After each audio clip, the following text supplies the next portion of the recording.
Tonight, we're stepping back into a dark time. This isn't just a story you're listening to or living it. Not in some grand palace or bustling hall, but out there on the shadowed streets, where plague doctors walked in strange masks and heavy robes, carrying both hope and dread. You'll step into the life of a plague doctor. You'll feel what it was like to face sickness and death every day, wearing that famous beaked mask, standing on the thin line between healer and outcast in the heart of history's most terrifying pandemic. If these slow, deep stories calm your mind and help you drift to sleep, then like if it truly touches you, subscribe only if it feels right. And in the comments, tell me where you're listening from and what time it is there. It's strangely comforting to know others are falling asleep to the same tale. So, dim the lights, wrap yourself in something heavy, and let's enter the world of the Plague Doctor. Here we go. The year is 1656. Congratulations, you've just been appointed. As a Plague Doctor, you're not sure how it happened. Maybe you were desperate for work. Maybe someone misread your name in the city records and thought you were a trained physician. Or, most likely, no one else would take the job. The people of the city are relieved. You're not. First, they don't greet you with cheers or handshakes.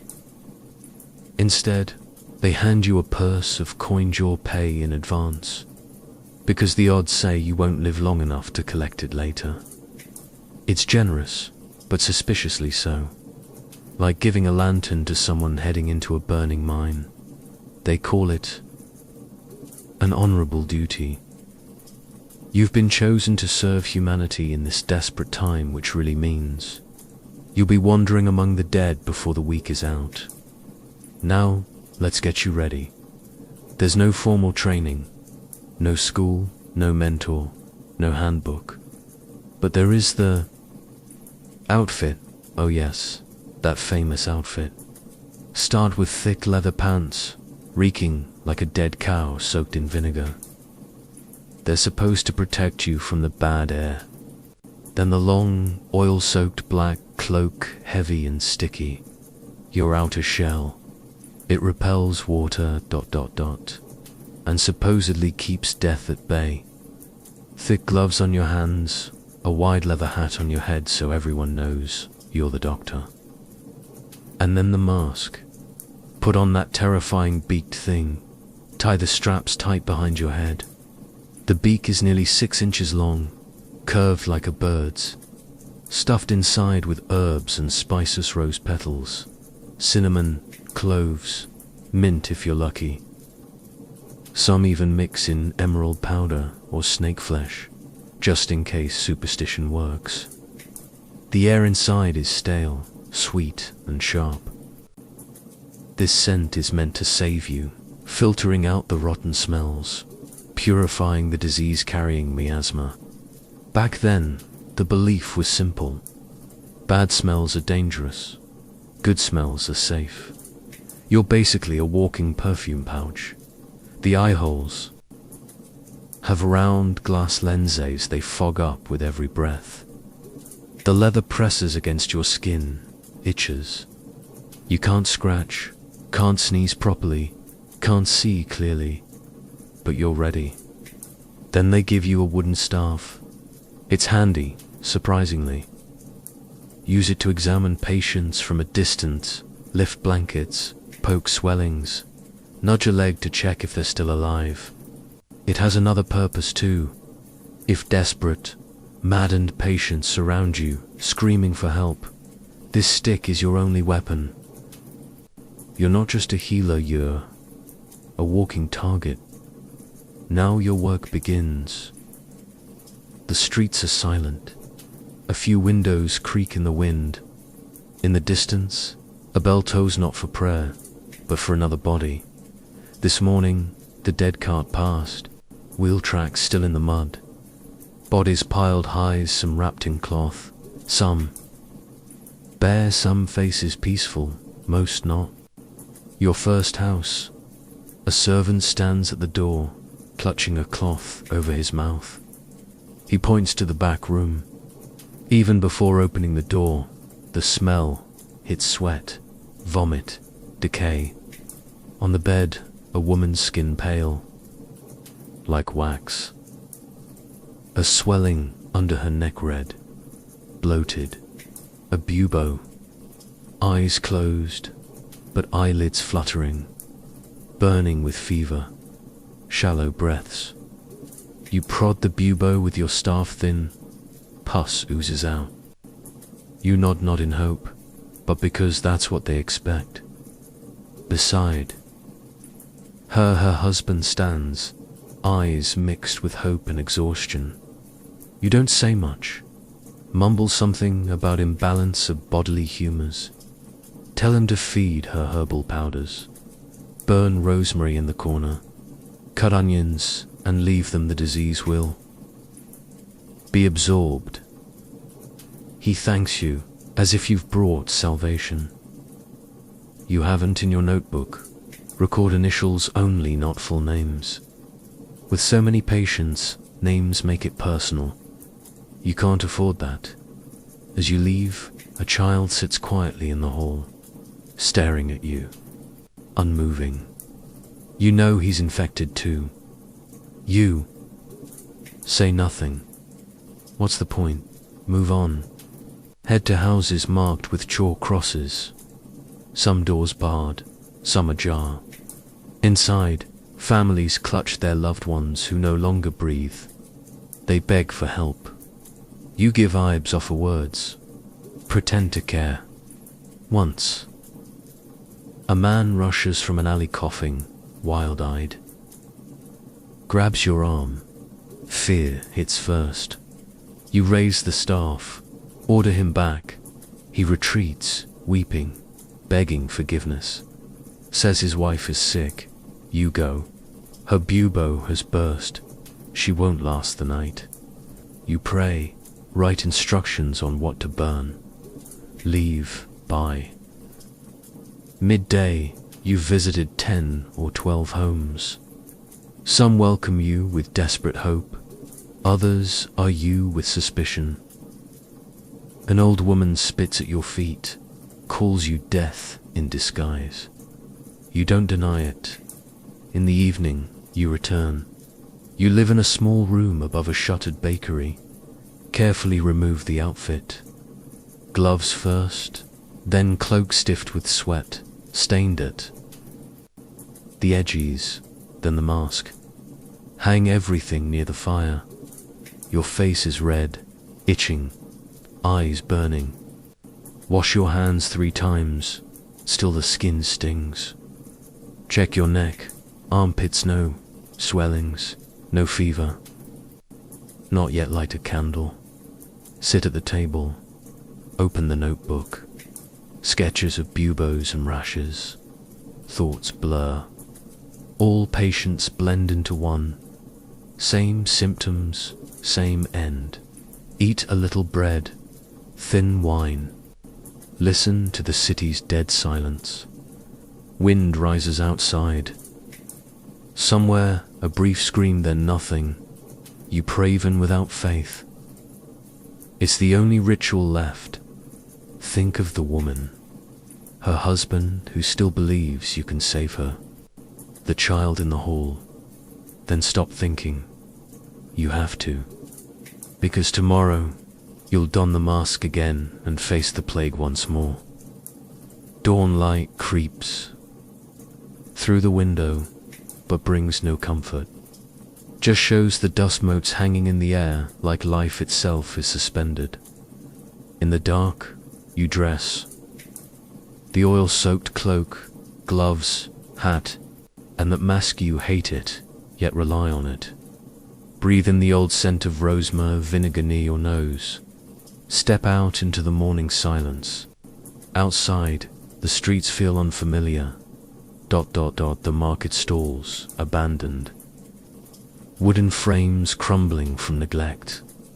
A barrel of rotten apples spills into the gutter, pale worms crawling in the mush.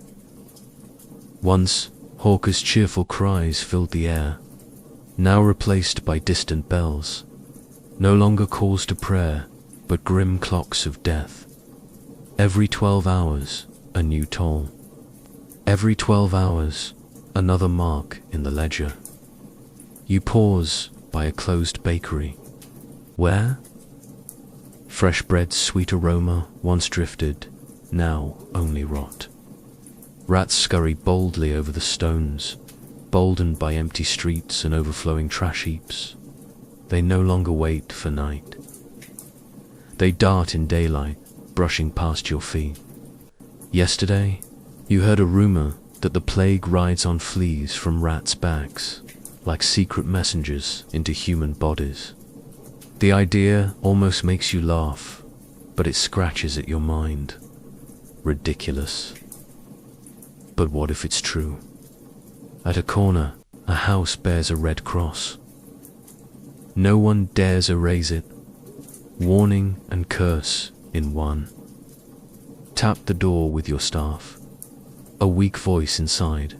Enter. The stench hits like a Bloriton sweetness of sweat, sharp infected breath, and beneath it, sour decay. The patient lies in the dim. Rumour merchant, you heard too proud for a public grave pit.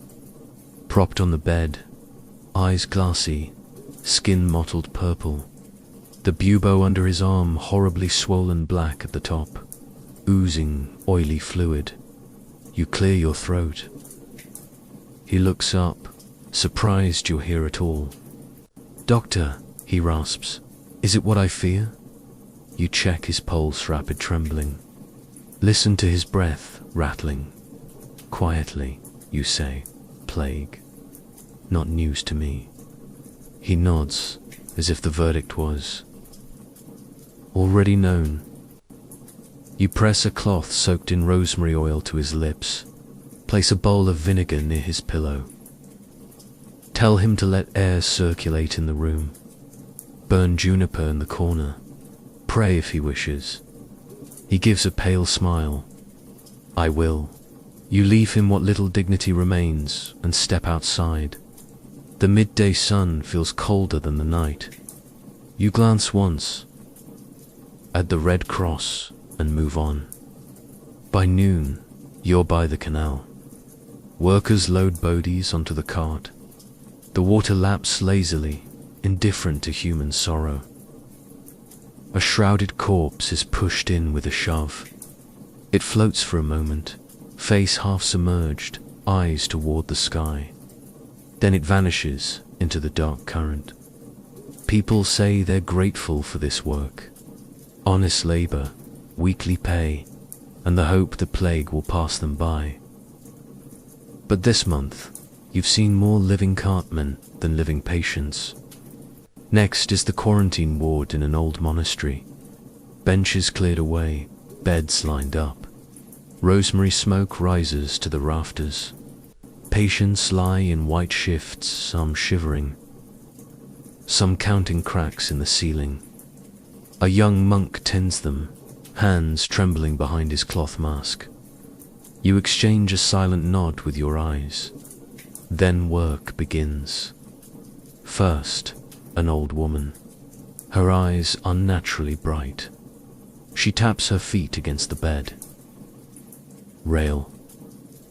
My child, she says as you approach, I thought a knight in shining armor would come, but you'll do.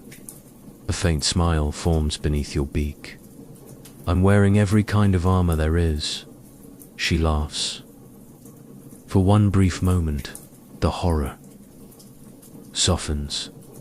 You prod her bubo with the staff hot. Tell her to rest. Drink broth if she can. She clutches your gloved hand as if it's the last scrap of comfort. Next, a young laborer body wasting away, breath short and sharp. At his feet, his father knuckles white, prayer beads turning. You say nothing, only shake your head. He silently pleads. You write in the ledger, male, Mid-20s, final stage. Family present, no hope of recovery. The words feel like betrayal, reducing life to inventory. Outside in the courtyard, orphaned or abandoned children wander. A little girl offers you a dried flower. You take it. Thank you, you say as. If thanks still means anything. She smiles, then returns to skipping stones in a stagnant fountain with the others. The weight in your chest gnaws deeper. You've seen raw grief that burns the soul. Parents rocking empty cradles, siblings begging dead brothers to wake, an apothecary fainting at the sight of his first bubo, a blacksmith cursing the plague for taking his wife. You've heard there. Questions why, how, when, and had no answers. By afternoon, you're exhausted, feet aching, back protesting the cloak's weight. A dry cough has started in your chest. You ignore it. Lean on your staff, head bowed under the mask's burden, and pause for a moment. You think of past plagues, Justinians in the 6th century thousands, dead each day. The Black Death in the 14th, wiping out a third of Europe. And now this third wave in the 17th century, returning like an unwanted guest. Each time, humanity adapts, survives, forgets. The cycle offers what little comfort you allow yourself. Drawing faint strength from these dark thoughts, you press on. Houses near the butcher's district call filthier places. In the first, a man sits amid overturned chairs, blood dripping from his arm. He tried bleeding himself to cut out the poison. The bandage is soaked crimson. You examine the wound, loosen the tie, shake your head. You're only weakening yourself, you say. Stop, rest. Let nature take its course.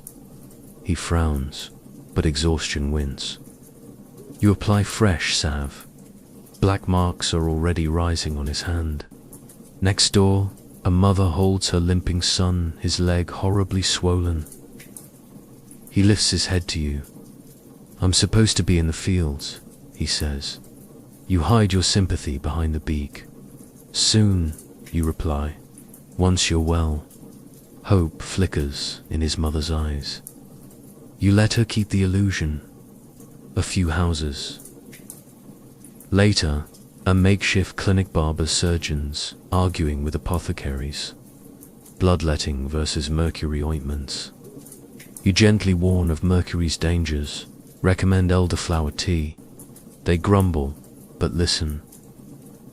You note names, Brother Matteo. Senor Luque.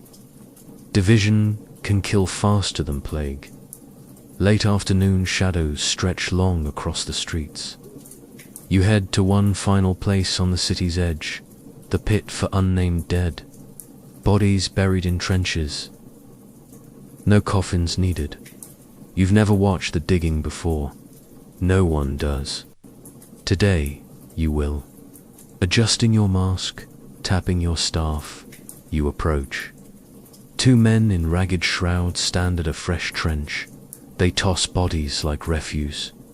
Last comes a small child's corpse. You pause, catching a shoe as it falls. The men glare angrily. You release it. The body drops. A dull thud in the pit. You bow your head and pray. You no longer know which God still listens, but you pray anyway. On the way back, you pass a chapel. Half the roof collapsed, walls blackened by nearby burning smoke. On the ground lies a prayer book, half its pages ash-smudged. You read, "Deliver us from plague and pestilence." Gently close it and place it on a ledge. Perhaps someone will return. Perhaps not. You reach home before full dark. Step inside. Remove the outfit piece by piece. Hang it to air, ... The mask stares at you from its hook, as if mocking. You scrub. Your hands raw, tear off the cloak like shedding skin, stripped to nothing. Check, neck, armpits, body for swellings. Still none. Good. By candlelight, you sit at the table. Open the ledger and write. Today, visited 18 houses. Recorded 32 cases. 5 with slim chance of survival. 27 facing certain death. 11 already gone. Observations. Miasma thicker near butchers. Rat swarms by the canal. Children show fewer symptoms, yet may carry the disease. Continuing treatments burning juniper. Discouraging bloodletting. Will request more liches later. Close the book. You don't want to think about tomorrow. How many more will die? How many more questions you can't answer? Extinguish the candle and lie down, still wrapped in the sheet. Your chest aches. In the dark, you cough twice. The world is dying. And you in mask and black cloak are merely its witness. Once again, you sit by the fire. The mask rests on the table, staring at you. Empty glass eyes, long curved beak. A terrifying imitation of a bird's skull, painted, waxed, stuffed with sharp herbs. For months now, you've worn it every day. Eaten through it, slept beside it, spoken to the dying through it. You can barely remember the sound of your own unmasked voice. Only the hollow echo from the beak, and you're still not sure it even works. The townsfolk fear it.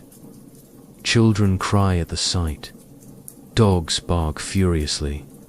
Even the dying startle when they see it. You look like death, tall, shapeless, draped in black, bird-faced, standing tall amid the stench of decay. Perhaps that's the point. At least the mask is honest. It offers no false hope. It warns. You are not salvation. You are the one who arrives when everything else has failed. Oddly enough, the most famous symbol of the plague Dr. V's beaked mask is. Newer than your own work. People act as if it's ancient. They tell stories of every doctor wearing it during the Black Death. But the truth is, it's an invention of your generation. You're among the first to walk the stage in it. Earlier doctors had none of this. In the 14th century, they simply tied cloths over their mouths or carried pomanders, metal spheres filled with arbs to sniff when bad smells arose. Disease was blamed on imbalance of humors, miasma, and God's wrath. No one knew of bacteria. Then came men like Charles Delorme, physician to the French royal court. He designed this outfit for royal doctors in Paris and Rome during outbreaks.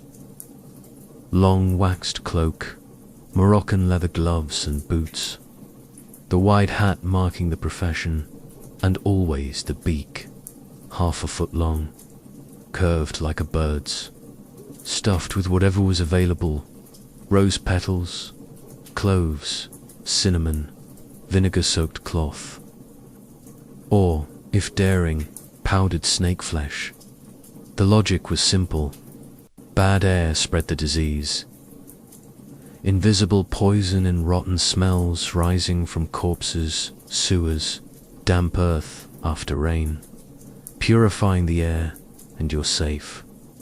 2 small holes at the nose, blocked by a wall of 50 herbs and spices. The same mixture was sometimes fed to patients. You fill the beak and hope death stays away. Strangely, it worked a little. The beak kept distance between your face and the patient's.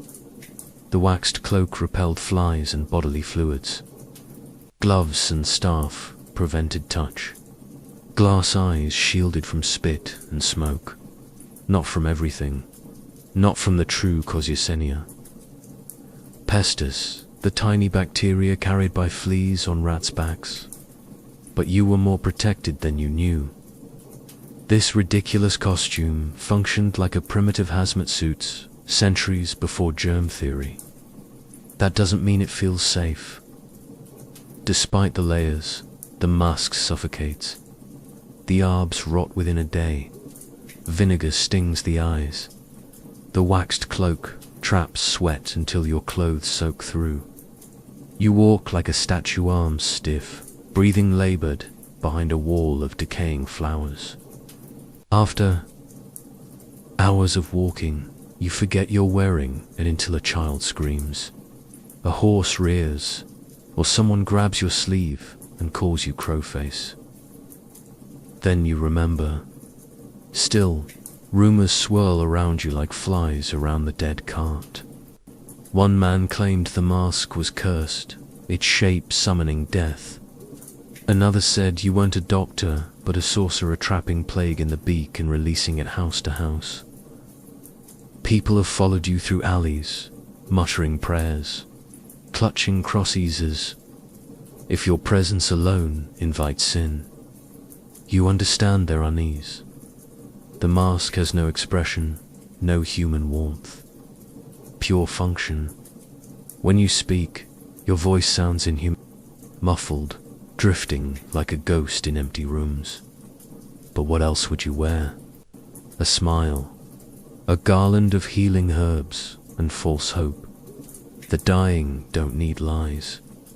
They want truth. This is war, and you, like them, simply don't want to be the next. Victim. Once, a barber surgeon openly mocked your mask in a tavern. Said you looked ridiculous. His apron and saw were more honest than your crow costume. He wagered a week's pay he could cure by bleeding a bubo.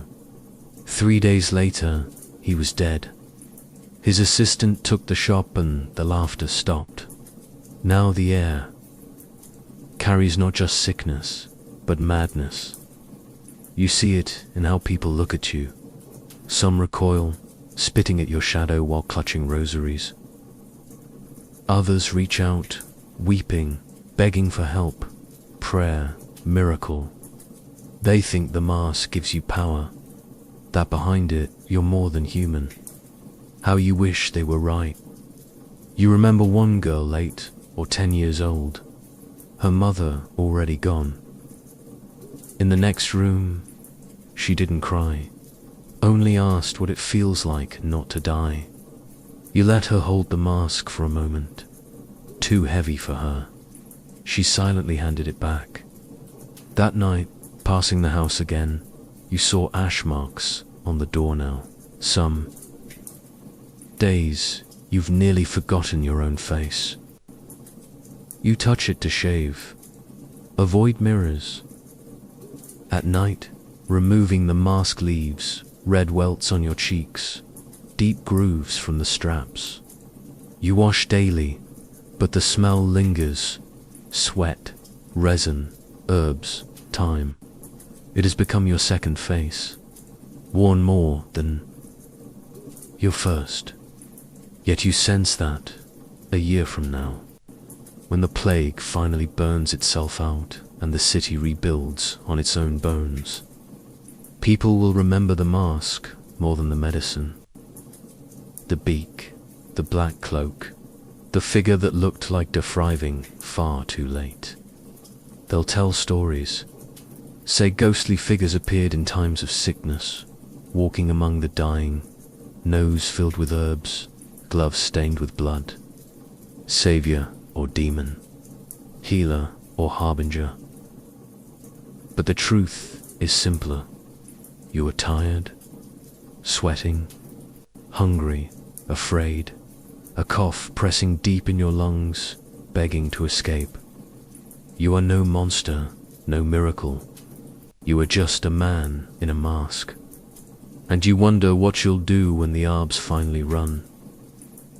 Out air every morning begins the same way you open your medical chest and peer inside, as if the answers to the world are hidden there. They aren't. Not even the answer to a single swollen throat. Inside, a jumble of things. A bronze lancet's tip slightly bent. A pouch of dried leeches, some still twitching. Most long dead, unlabeled glass, vials, faint stains inside, as if medicine once lived there.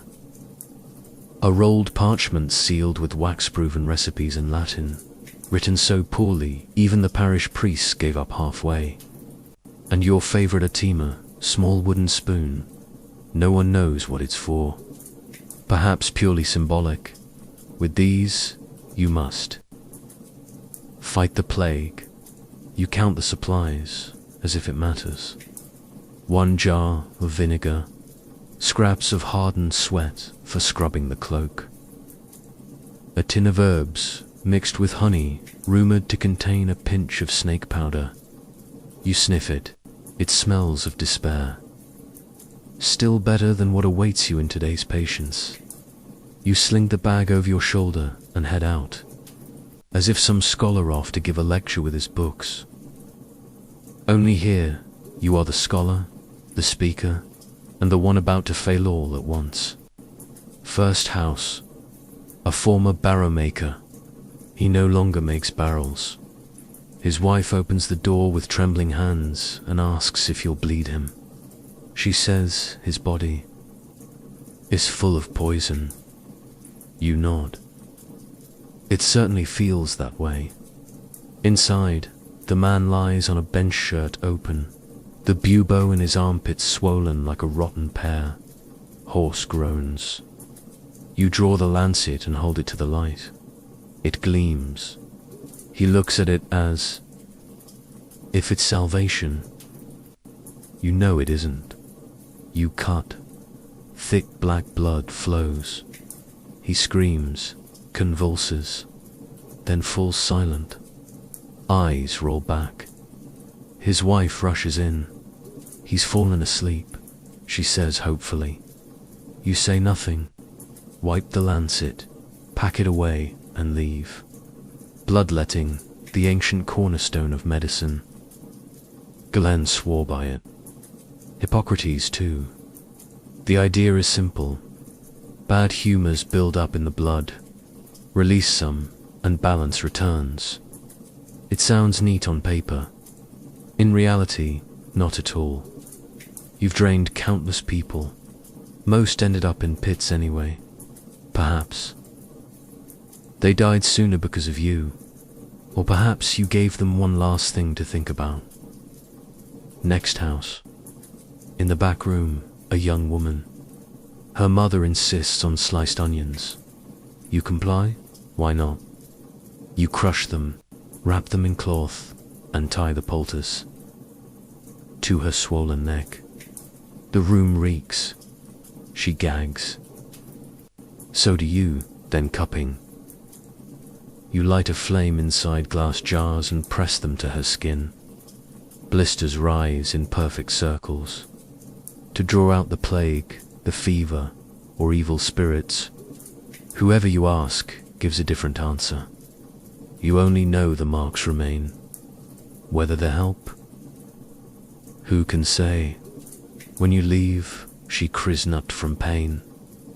But because your silence tells her she isn't getting better, across town, there's a barber surgeon. You once watched him try to lance a bubo with a hot iron. The screams still haunt your dreams. The room filled with the smell of burned flesh and bursting pus. The man didn't last the night, but the surgeon said, progress. At least we learned. Something you thought. You learned ignorance is better. You'd never do that again. You visit the apothecary.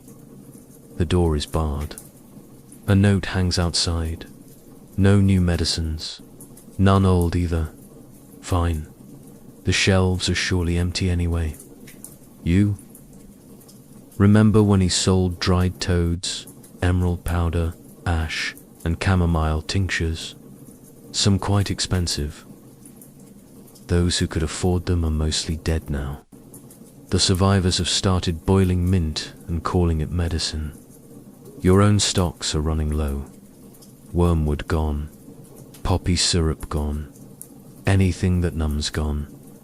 You consider making camphor oil yourself, but the fumes make your head spin, and you can't afford dizziness eyes watch you in every alley. You'll recall a recipe scribbled in the margin of an old book. Crush emerald, mix with milk, apply to rashes. Emerald and milk.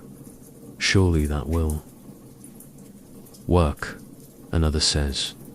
Rube fat and rose petals into armpits. You tried it once. The patient died, smelling divine. You walk, tapping your staff past rows of shuttered windows. Somewhere, a man coughs horribly.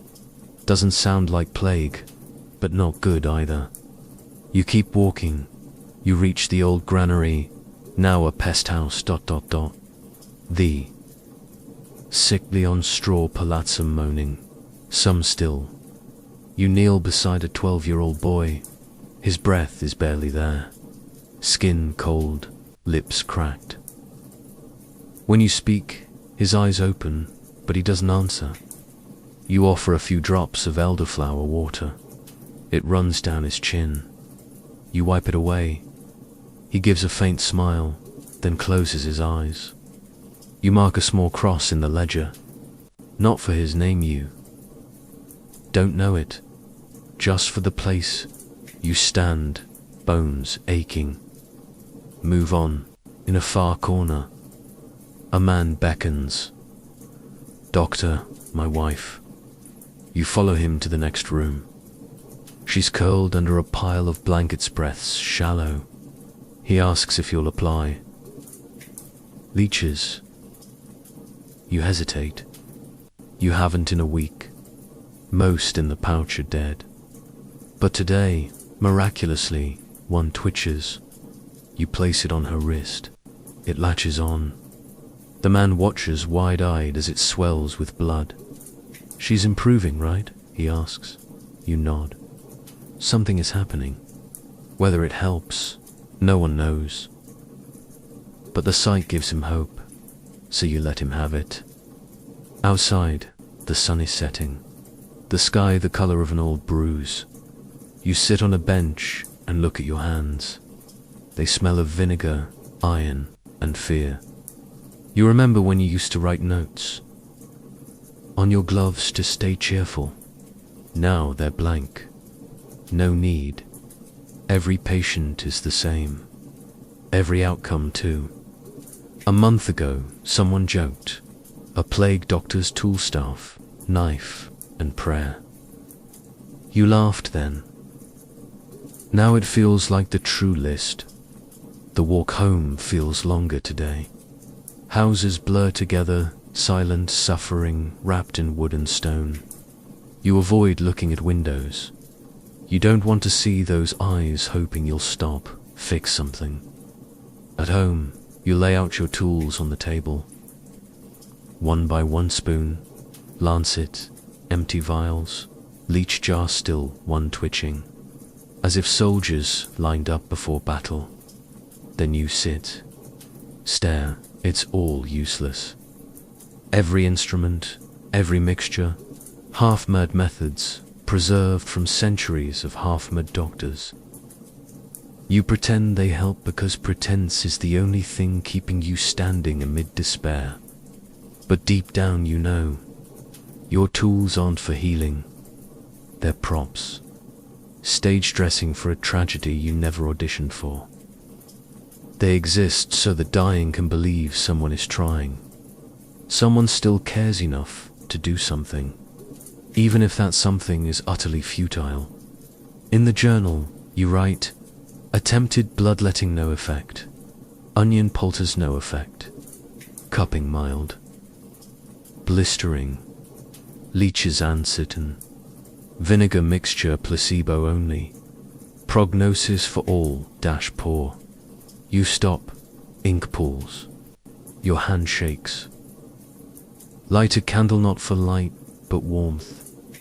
The mask hangs beside you, empty eyes catching the flame's shadows. You almost ask it a question. Almost, instead.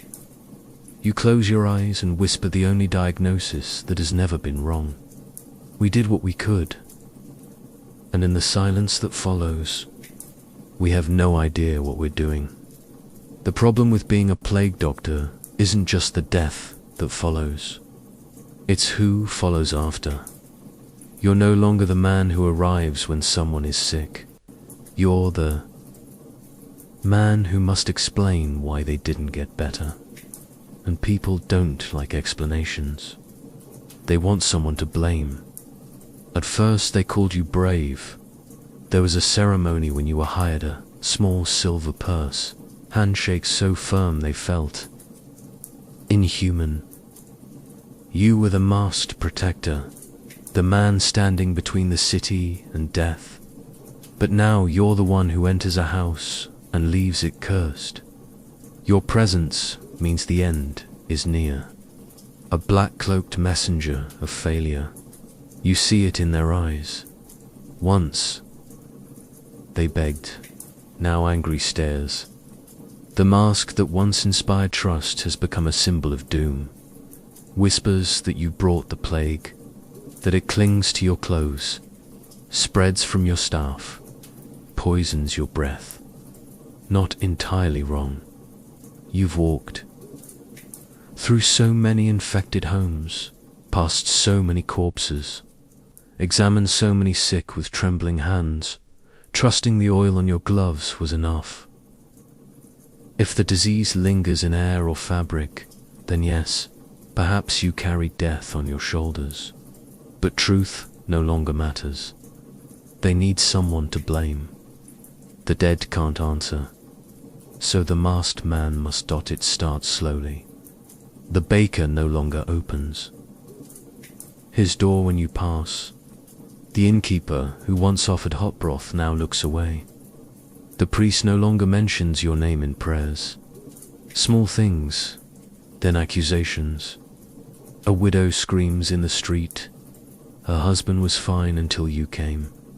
Children throw stones. A man in the square claims he saw you spit in the well. You want to explain you've done nothing wrong. Followed ancient advice, burned the right herbs, performed the rituals correctly, but your voice comes muffled from behind the beak hollow distant. No one listens. Soon you learn to walk alone. The staff is no longer just for examining bubasits, for keeping the living at bay. Head down, speak only when spoken to. You become a shadow, a necessary criminal. You're not alone. You hear stories from other cities. Plague doctors chased from villagers with knives, one beaten to death outside a church, another drowned in a canal. None guilty, most just unlucky. One morning outside the city, you meet another doctor, cloak torn, mask cracked.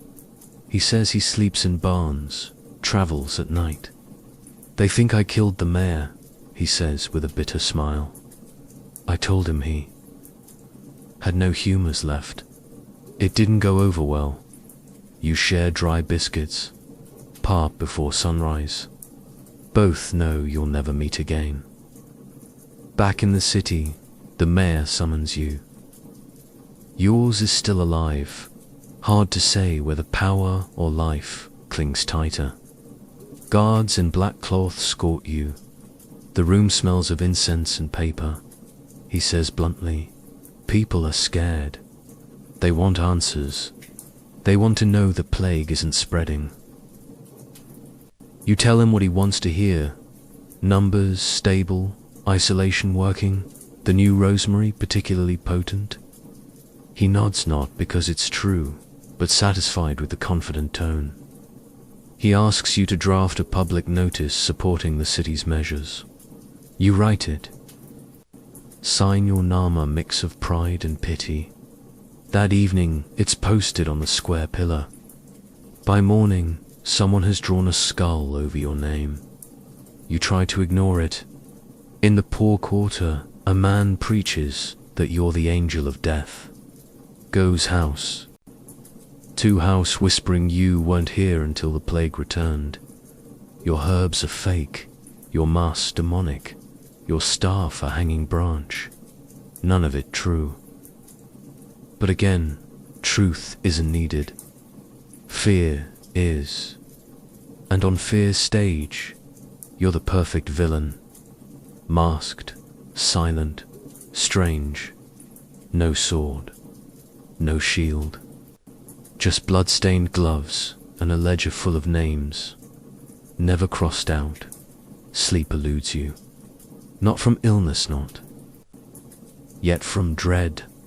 Knocking on a new door means suspicion. Every alley a trap. Children sing behind you. Crowface, stay away.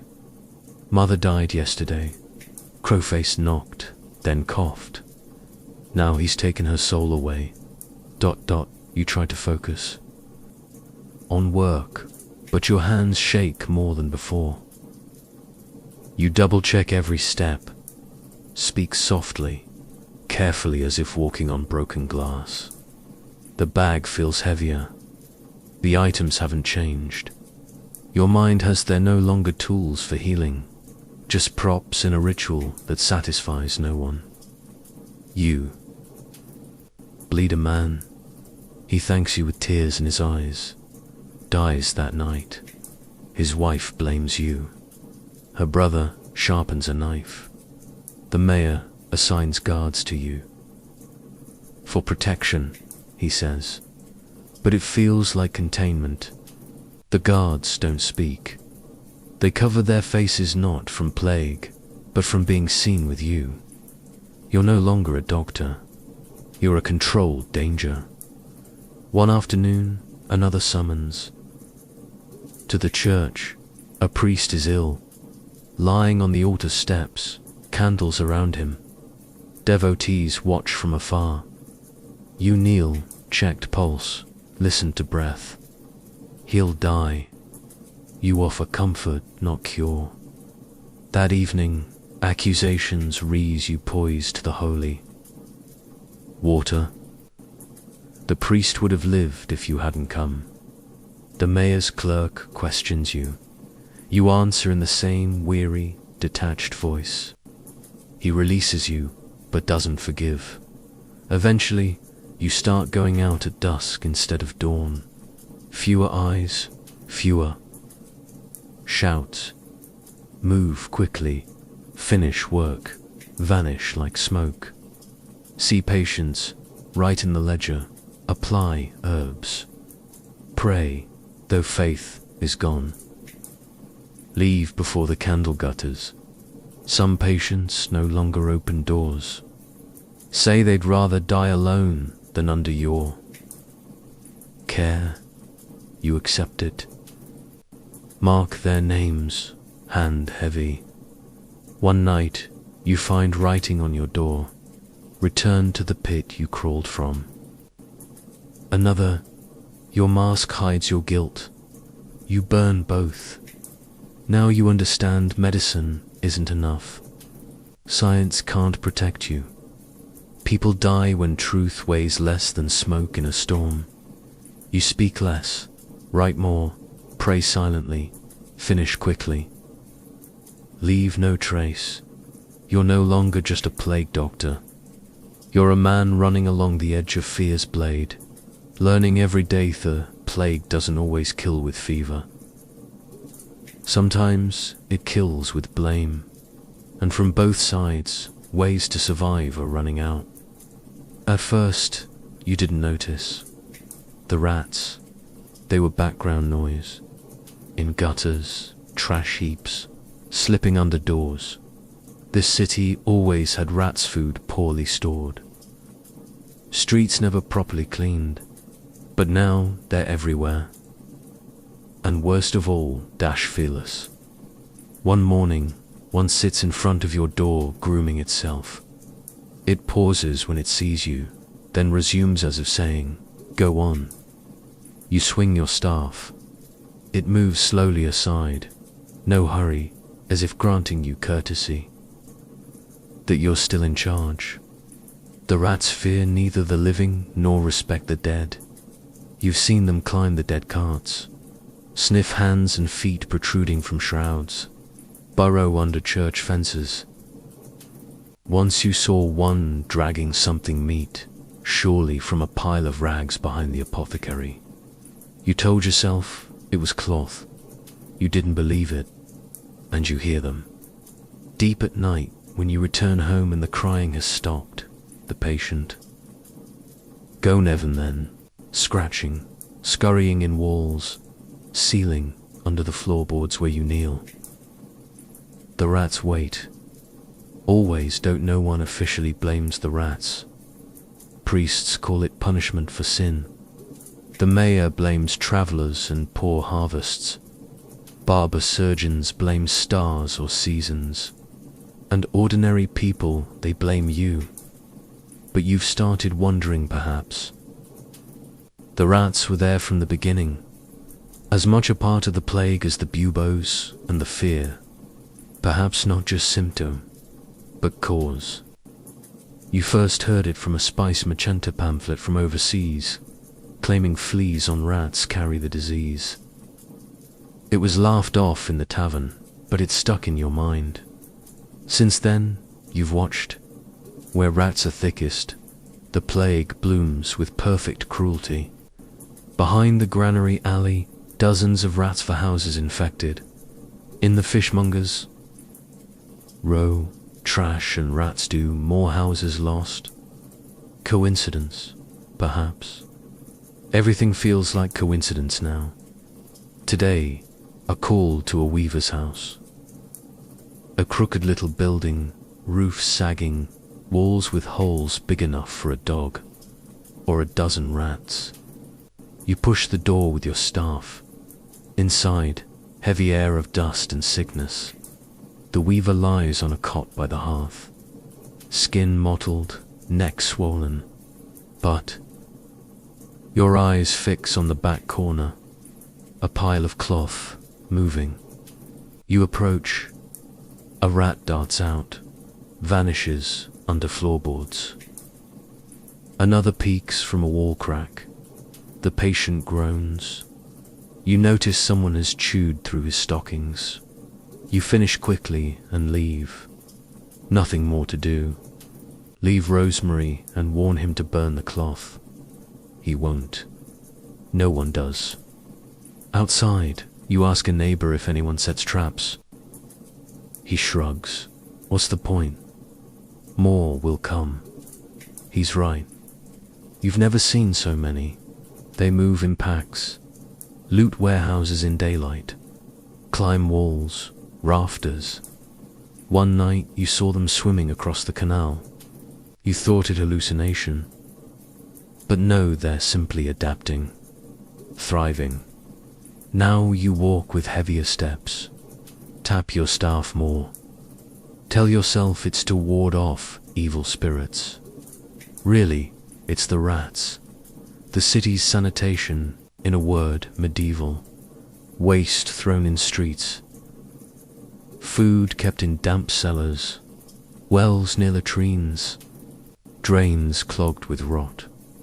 Rain doesn't clean. It spreads. You raised the issue once. The mayor's clerk shook his head. People are dying, doctor. No time for rats. At the pest house, a boy crisbite marks on his leg. His mother says it attacked in his sleep. You believe her? The rats no longer wait. Still Bodie's a fair game. You try sealing your own room better. Stuff cloth under the door. Plug wall holes with wax and old rags. Still, at night you'll hear scratching, scurrying. Occasional squeals. One morning, you wake 2 droppings beside your medical bag. You vomit in the chamber pot, light a new fire. Scrub your tools for the 3rd time that week. You've begun dreaming of them. rats that speak, watching you with black eyes from high places. In one dream, they wear tiny masks like yours. In another, they walk upright, holding your staff, mimicking your voice. Doctor, we've come to help. You tell no one. You've heard other cities are trying poison. Ashes and ground glass mixed in fat, scattered where rats feed. You make a batch yourself, gloved. Leave it near the ruined bakery thickest infestation.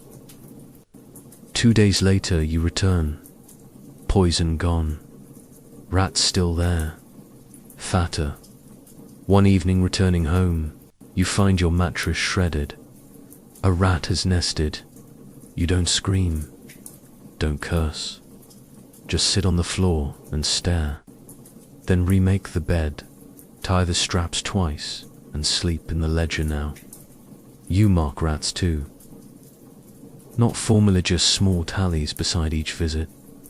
You no longer separate plague deaths from rat activity. Now everything blends. You think of writing a letter to some physician in a great city, or a university philosopher who claims to understand nature's mysteries. But you know what they'll say. Interesting theory. More evidence needed. And by then, another dozen people will be dead. The priests still preach plague as divine punishment. Sermons drift from ruined churches into empty streets. One friar blames cat witches familiars. Some cities begin killing cats. Within a week, rat numbers double. You go to the mayor again. Say clean the streets, control the rats, implement basic sanitation. He rubs his brow. People are dying, doctor. No time for rats. You almost smile outwardly, but inside you do. The next day, you visit a family of 6 all infected. The father dies right in front of you. The little girl, toothless hair, matted, grabs your sleeve and says, "Last night, the rat crawled into his mouth." You step out into the alley and vomit. From then on, you wear thick boots. Tie the cloak tightly down to your ankles. Wrap your bed sheets in oil-soaked leather and sleep with the staff across your chest. You no longer fear the plague, not there, where you did before. The fear now is what comes first, what slips inside and takes hold long before the fever begins. One day, you once dreamed of returning to a street like this. You watch rats fighting in the open road, not for food, but for territory. One tears out another's throat. It screams, twitching as it dies. The victor drags the body into a drain. You back away slowly. You no longer write patients' names. You record rat nests, granary, leather warehouse, old horse stable near the wall, church vault. You tell yourself it's for the city's good. If anyone survives, they'll know where to start rebuilding, where to dig, where to burn. But deep down you know the truth. The rats aren't going anywhere. They're not a symptom, not a side effect. They are the city's heirs. You are merely passing through. At dusk, walking the alleys, you feel it in your bones. You can't escape the rats. You never could. The first day you donned the plague doctor's cloak and mask, you thought you were stepping into the role of severe healer in the darkness. You believed your presence could stem the tide of death, that your knowledge and care would matter. But almost immediately, you understood the harsh truth. Your role wasn't heroic. It was tragic. You were hired to die. No one said it outright, but everyone knew. The city needed someone to stand in front, to tend the sick, to face the plague head-on. You were the shield between the dead and the living. But like any shield, you were meant to take the blows and eventually break. You were chosen for availability and willingness more than skill. Many doctors fled the city. Some took safer posts. Others barred their doors and hoped the plague would pass them by. But you answered the call out of duty, desperation, or circumstance and found yourself alone in a deadly place. Your pay was given in advance, a cruel but realistic decision. They knew your chances of survival were slim. Security for your family, a dark gift for you might not return. The days blur into sickness and death. You rise before dawn, don the heavy waxed cloak. The bird-beaked mask stuffed with arbs sits heavy on your face, a barrier against invisible horrors. Tools are few and simple, blunted lancet from repeated use. Leeches clinging to life's end, jars of vinegar and herbal mixtures, bloodletting, cupping, burning centuries-old traditions. Sometimes they seem to work. Most times, no.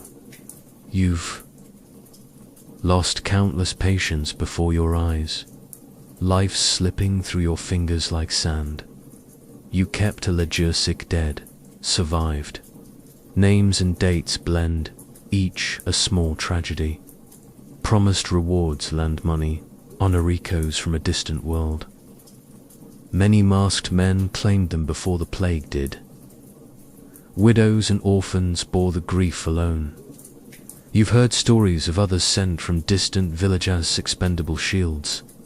Strangers arriving in terrified cities. Many died alone in dark rooms. Their tailies lost to dust. Those who tried to flee were caught and punished. The plague spared no one, nor did the city. Politics poisoned everything. Alignment with mayor or priest offered temporary safety. Anger won, and exile or worse followed. Priests viewed you with suspicion. Your presence a reminder of death. People cursed behind hands, averted eyes. Children fled your path. Fear turned neighbors into enemies. You were both symbol and scapegoat. Violence was always close. One night, a mob surrounded you, throwing stones, shouting accusations. Guards saved you, but their eyes held no warmth, only reluctant duty. You became a lone humanity hidden beneath black cloak and mask, exiled in your own city, yet in private moments, you dreamed of a world beyond plague, of removing the mask without fear, fresh air, laughter instead of screams.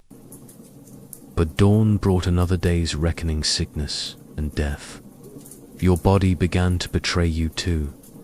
Nighttime coughing fits, daytime exhaustion that nearly consumed you. You told yourself it was fatigued, but inside lurked fear through plagues.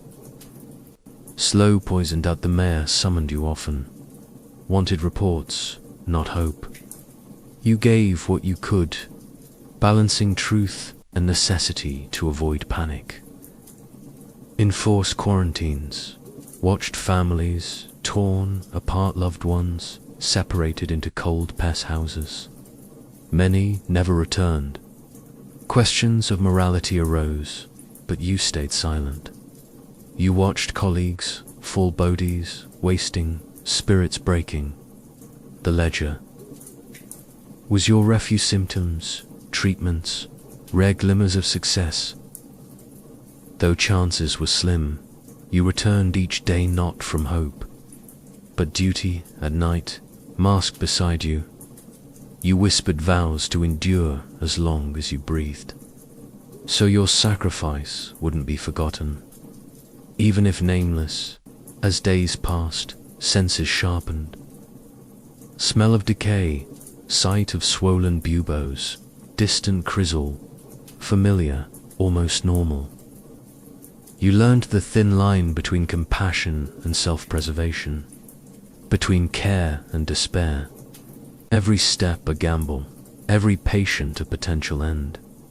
You noticed small things, Candlelight behind shuttered windows, whispered prayers in empty streets.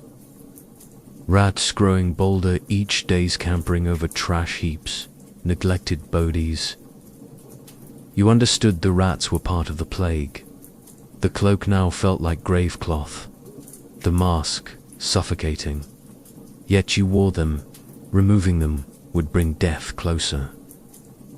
You sealed every gap, scrubbed tools repeatedly, tried avoiding the worst cases. Still, the plague seeped through cracks. Sometimes dark humor came. You joked with a colleague the plague was the city's most efficient tax collector. It never missed. Bitter laughter at the absurdity, but beneath it, profound grief. Friends, neighbors, perhaps family all claimed by the same fate. The cities. Life ebbed away, filled with silence and sorrow. You wondered who would survive, if anyone, what the world would look like when the plague left. You remembered your first patient, one you couldn't save. The confusion and fear in a child's eyes. You carried that moment, heavier than cloak or mask. It drove you forward when strength waned, health deteriorated steadily. Fatigue, fever, chills. You wondered if you were infected, but fear alone wasn't reason to stop. There were still those needing care, work no one else would do.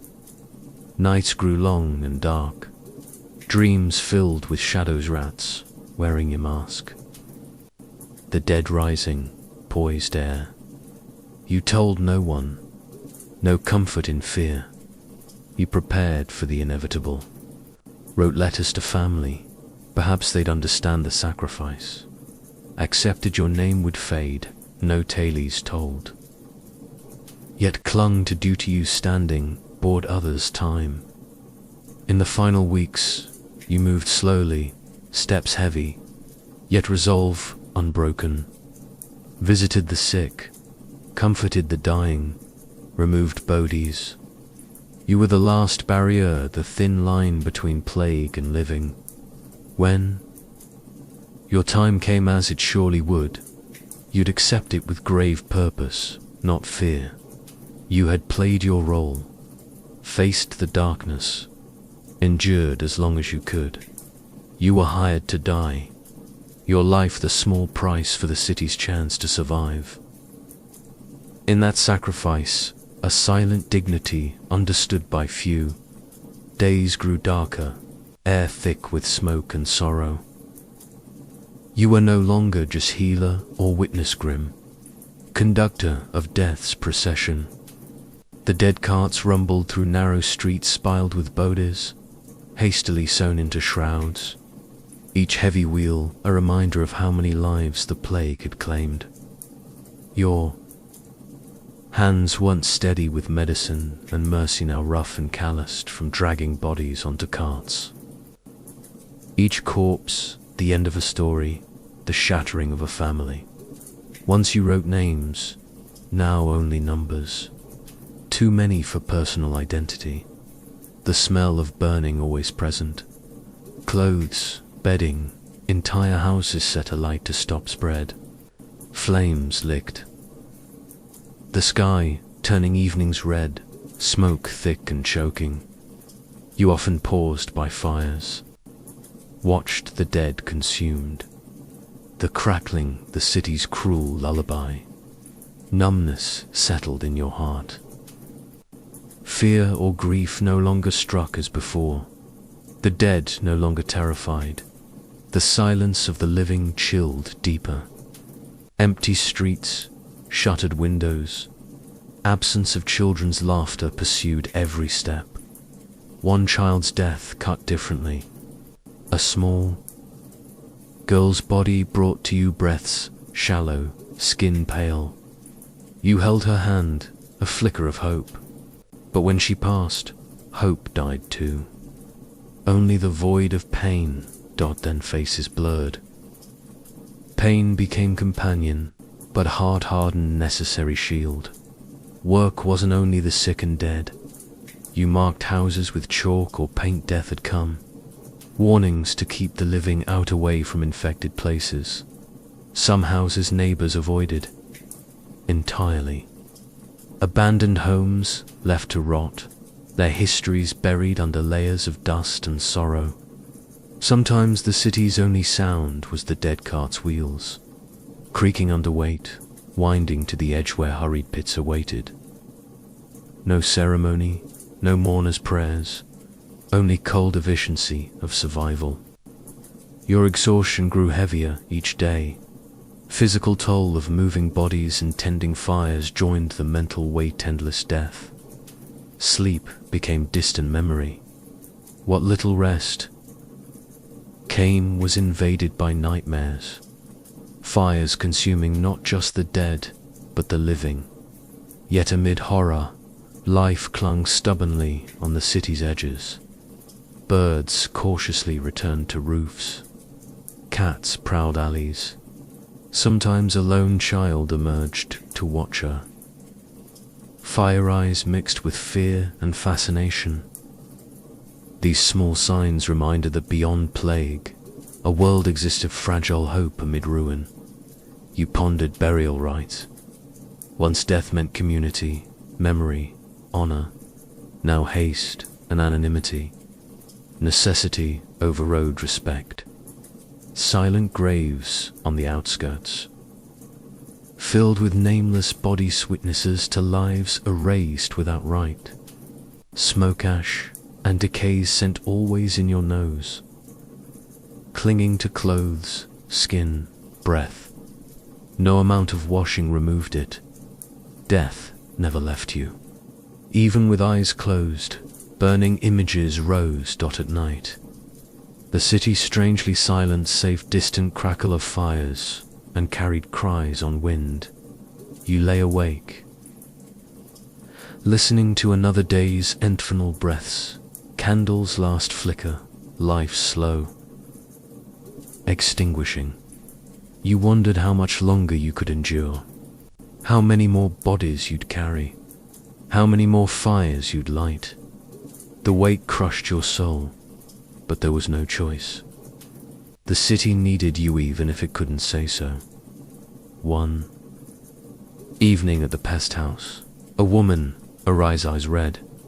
In her arms, a small bundle, a child, barely clinging to life.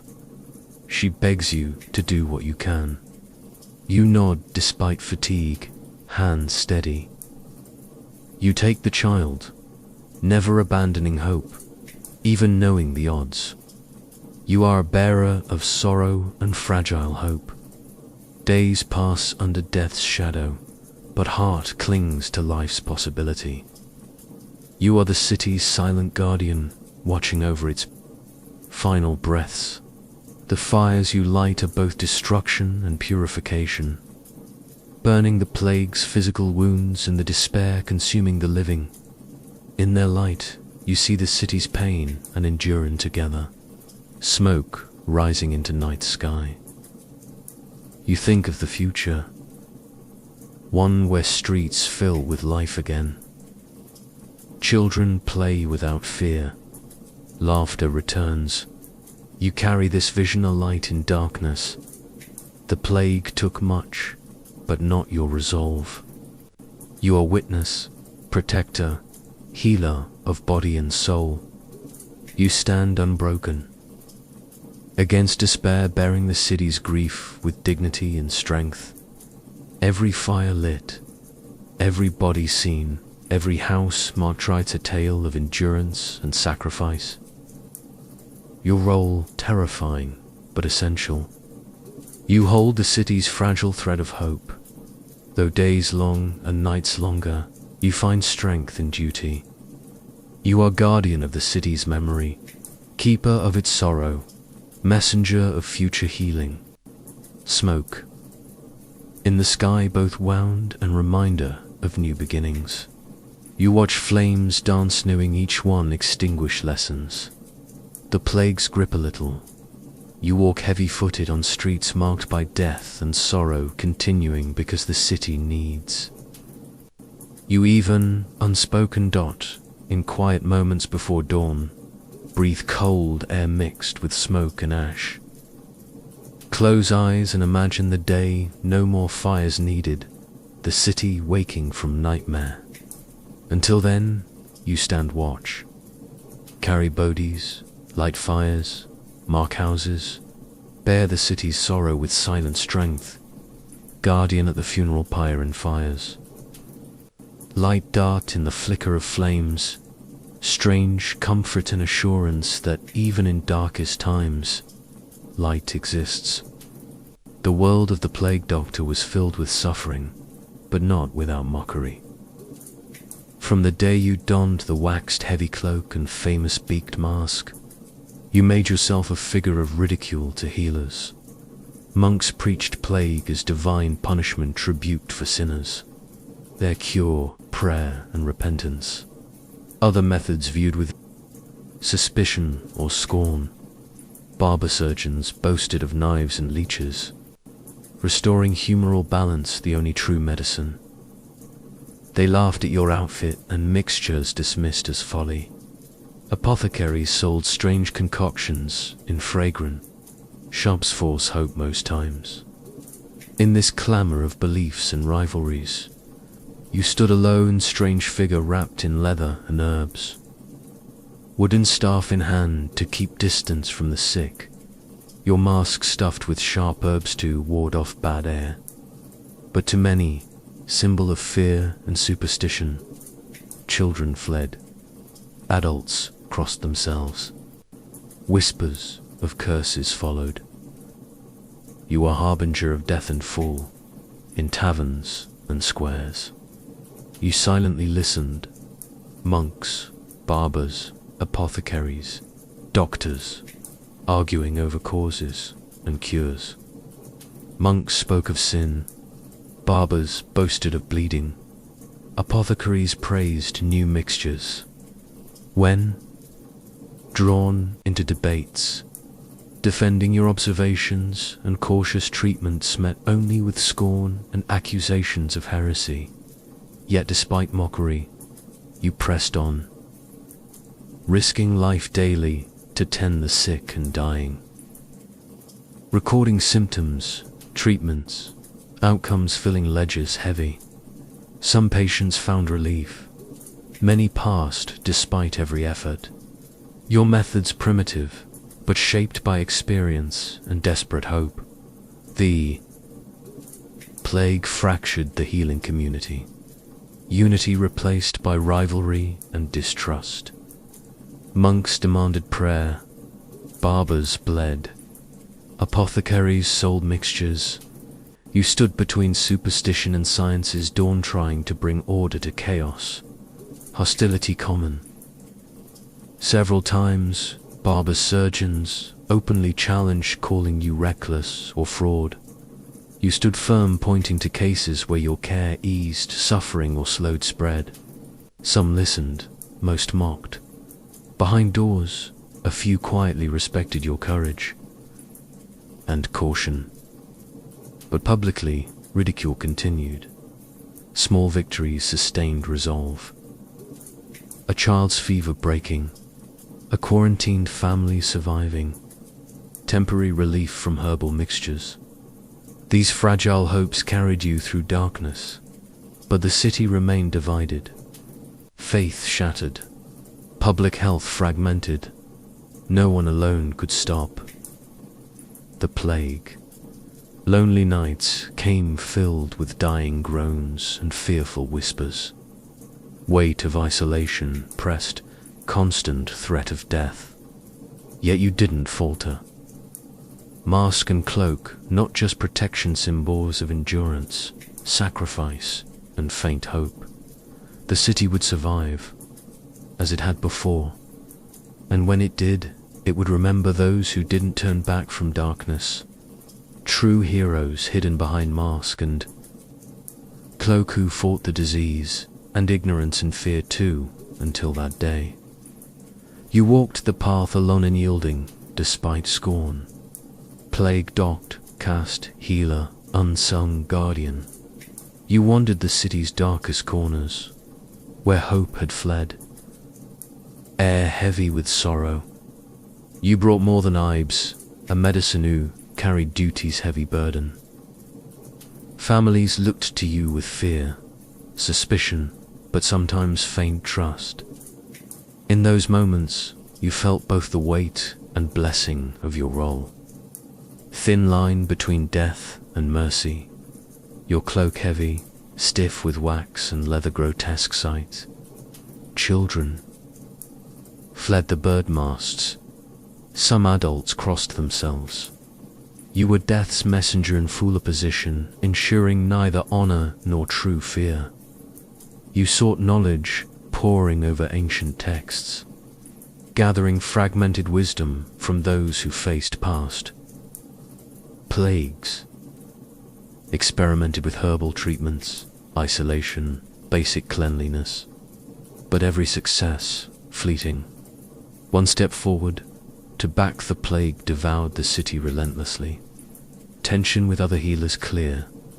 At councils monks demanded repentance, barbers pushed bleeding, apothecaries peddled mixtures. Arguments erupted, voices rose, city's response fractured. It wasn't just war against disease, against ignorance, fear, ego to dot in quiet moments amid horror. You wondered if your efforts mattered. Yet when a child's fever broke or a family escaped infectionally, small victories renewed resolve. You a sentinel in a besieged city, standing alone between life and death. Despite mockery, fear, and misunderstanding, you accepted the role with grave dignity. Plague doctor more than costume or treatments, symbol of endurance, sacrifice. Faint hope that one day this nightmare would end. The plague's reality was harsh. Days brought ruin. Empty homes, abandoned markets, streets strewn with death.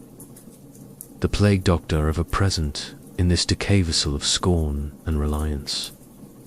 Somewhat. Your beaked mask became talisman's strange protection, not just from disease, but despair consuming the city. You drew strength from this symbol, even as others mocked, sometimes questioned your conscience. Endless death, surrounding hostility, duty's weight pressed hard, but pushed doubt aside, focused on the work. Walking alleys and courtyards, whispers followed.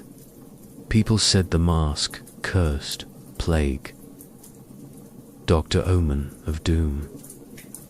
Yet some hoped you guardian between living and dead. Work solitary, rewards few, but resolve never wavered.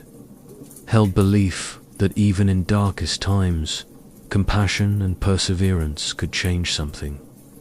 The city would endure as before. And when it did, remember those who faced darkness unflinching. True heroes behind mask and cloak, who battled disease, ignorance, fear.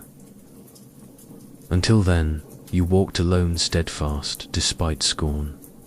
Plague doctor outcast, healer, unsung guardian. Finally, the plague begins fading from the city streets. The rumble of death carts grows rarer.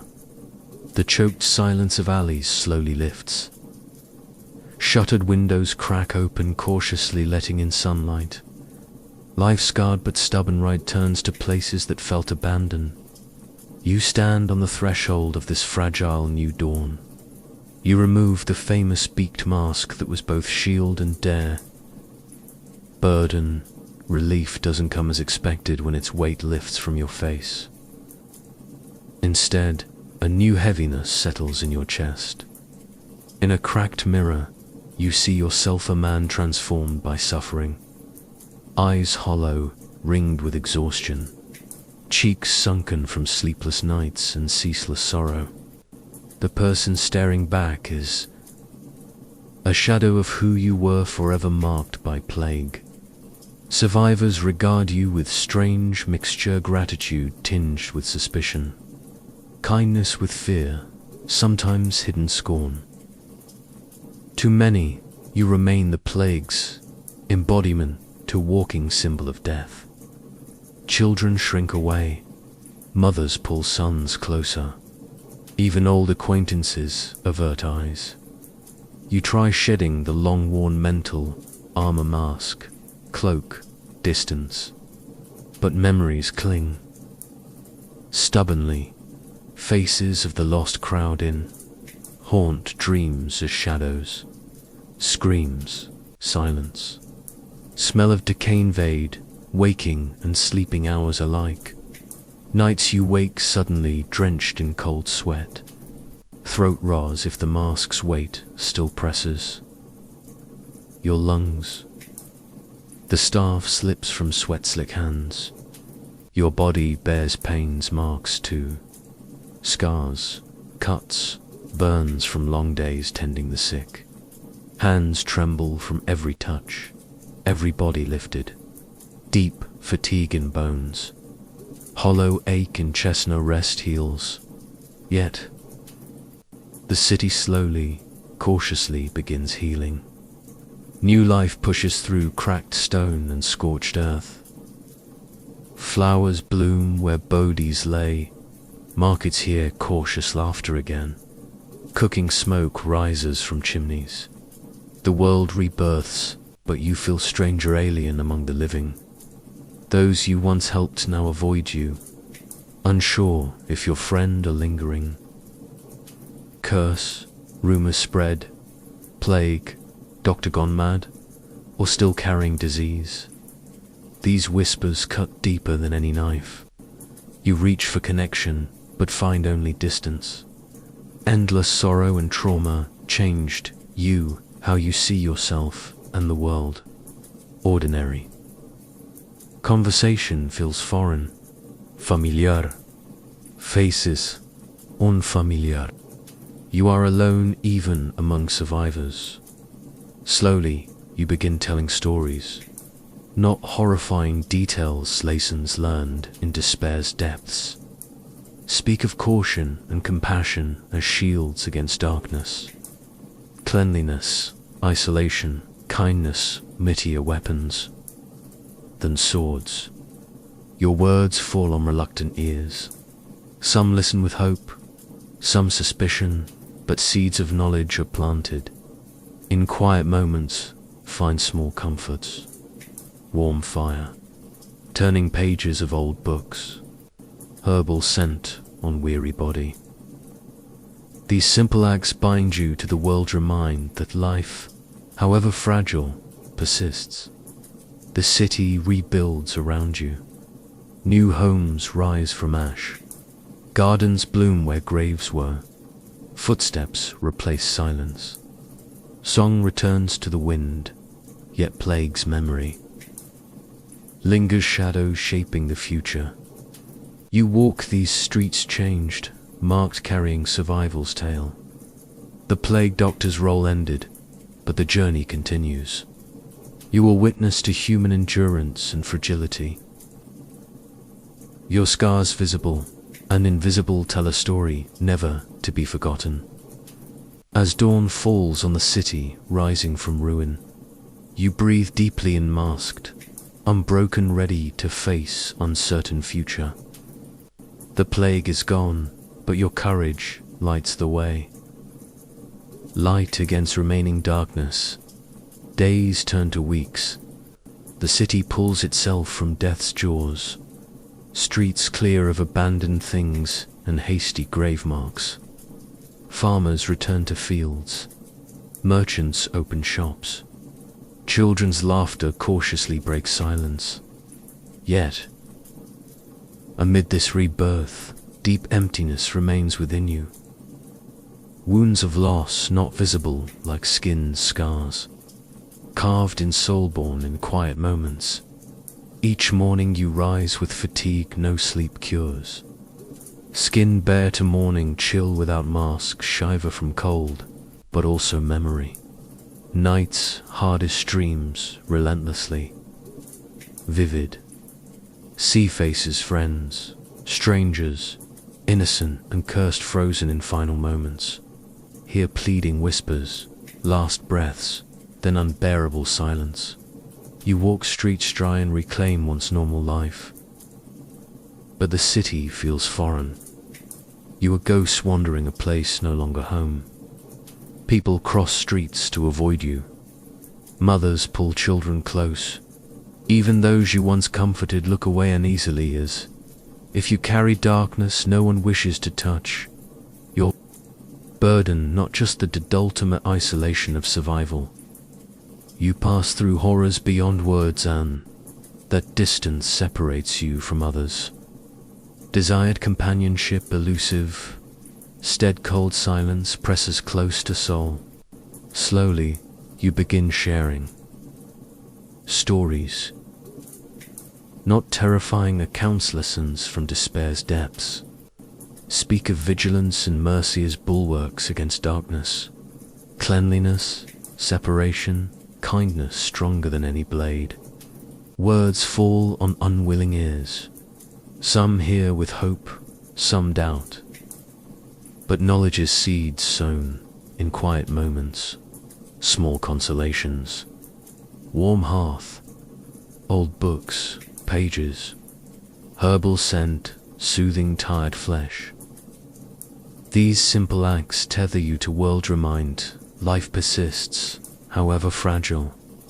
City rebuilds around you, new homes from ash, gardens where graves lay, footfalls replace silence, song returns on wind, yet plague's memory lingers, shadow shaping future. You walk these streets transformed, marked, bearing survival's story. Plague doctor's role finished, but journey ongoing. Witness to humanity's endurance and fragility. Your scars seen and unseen, telltale, never forgotten.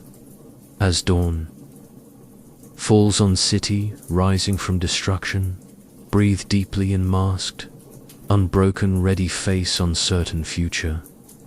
Plague gone, but your courage guides. Light against lingering dark.